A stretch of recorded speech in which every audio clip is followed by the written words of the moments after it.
On this installment of Diecast Emporium, we're going to be taking a look at a ERTL model, but don't run away, don't turn off.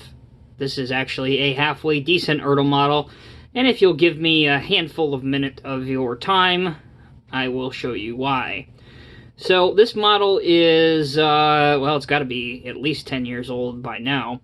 When I purchased it, it was long before the Diecast price increase, so a 150 scale model brand new from the John Deere dealership really did, your eyes are not deceiving you, once upon a time, only cost only $28. And this model has served me well. It's a beautiful model, very nicely detailed for ERTL. Keep in mind that it is an ERTL model. And it's quite nice. So, here it is. And let's go ahead and take a quick look at the box. I know a lot of you guys like to look at it. They were open back then. They were twisty-tied to the box. Just had some features of what it did. Dumping bucket, die-cast tracks, opening engine compartment. This is what it looks like on the side. Nice picture of the machine on the back of it. And same thing on this side. Die-cast metal. Kind of cool to note that it had the Britain's logo right here underneath ERTL, which I think back then this was their parent company, or they had a majority interest in ERTL, something like that, not sure. And let's see if I was right. Yeah, 2009, right underneath the ERTL name, so this thing is 10 years old. Anyway, with that out of the way, here is the model.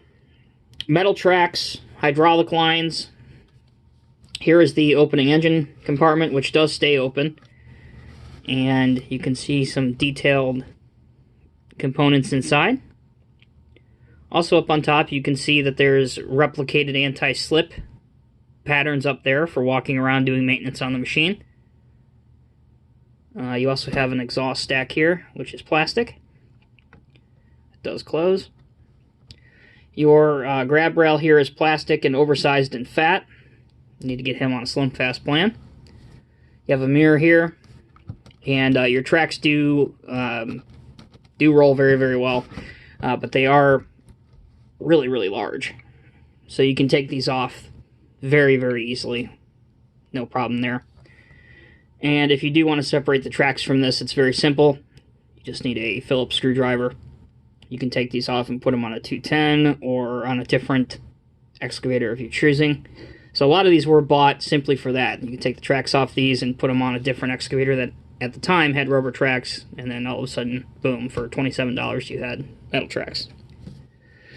In terms of the functionality, not the best, but it wasn't horrible. As you can see here, the stick doesn't go in as far as you would like it. That's it. You can see that there's a bunch of pistons still exposed. I would have loved to have seen this going further. Your height, that's as far as it'll go up. Your depth, that's as far as it'll go down. Again, you can see a whole lot of piston play right here. That could have been a whole lot better. Your curl, or your stick in, again, that's as far as it'll go in. Curl out, that's it. Bucket in, bucket out. Rotates 360 degrees.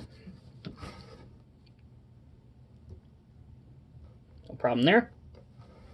No opening doors, no anything like that. Way too early for really any of that functionality. But in terms of, you know, for less than $30, you got an excavator with an opening engine housing, metal tracks, hydraulic lines. Yes, you had your silver rivets and stuff, but even on models that are twice this price nowadays, you're going to get that.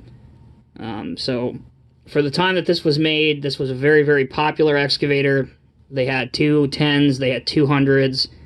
They made a lot of different machines back then in this price range. I think they had a 450 back then. That was a little bit more expensive than this, but not too much. They also had backhoes, articulated dump trucks, wheel loaders, bulldozers. All that, if you bought them from the dealership, if you lived by a John Deere or a Hitachi dealership, they were not that expensive.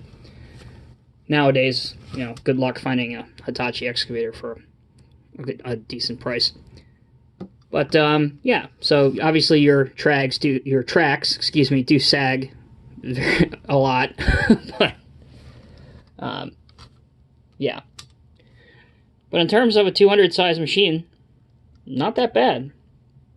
So that's why these are still coveted's a little bit too strong of a word, but and even sought after is a bit of a stretch, but they're still prized by collectors, especially Deere and Hitachi collectors, people that don't necessarily just collect cat. These are still very popular. So if you happen to find one of these, I would recommend picking them up. Solidly built machine. Doesn't have the bells and whistles of the 2019 models, but certainly a nice addition to your collection, and definitely for Deere fans, certainly a worthwhile inclusion. Nothing wrong with this. Nothing too terribly wrong with this model at all.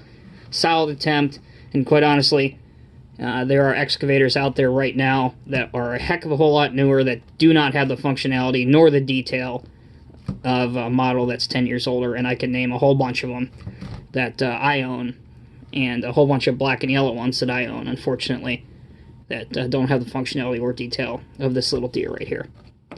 So as always, guys, if you have any comments or questions, please leave them in the comment section below. Until next time, take care, be safe, and we will see you in the next video.